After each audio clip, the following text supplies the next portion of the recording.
why did Jesus become man? We were in need of a Savior. Why the incarnation? We were in need of a Savior. And why was he born? We were in need of a Savior. Why did he suffer and die? We were in need of a Savior. And why did he rise on the third day? We were in need of a Savior. And every time you go to Mass, that is a representation. We enter into that one only sacrifice of Calvary, Eucharist. We don't repeat it. That would be heresy. We do not repeat the Paschal mystery, the sacrifice of Calvary. We don't repeat it. We enter into it in Jesus and make it present.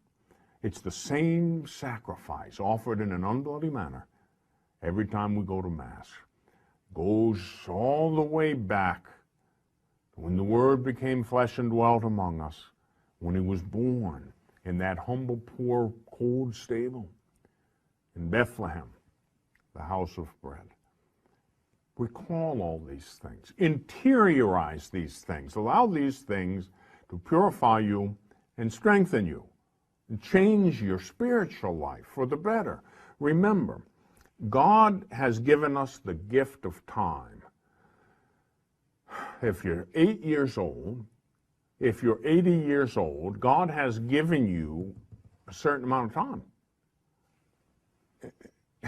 What do you have to show for it? If your spiritual life is no further advanced today when you're 80 than it was when you were 8, that's not that great. Do you know your faith? Oh, I know it's not everything to know it, but it's a start.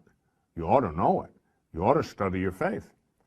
A lot of people want to study their faith, learn their faith, but the vast majority of Catholics that I've found don't. They don't. How do I know that? Supposedly in North America, according to the bishop, between 70 and 80% of Catholics don't even go to Mass on Sunday. That's a pretty sad commentary. We have to do something about that. You know, I can't do this alone.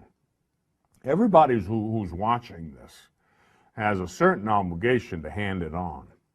You know, you're my collaborators in the spreading of the gospel. I can't do that alone. Every one of you, by your example, your witness, sometimes even your words, spread the good news, especially at Christmas time.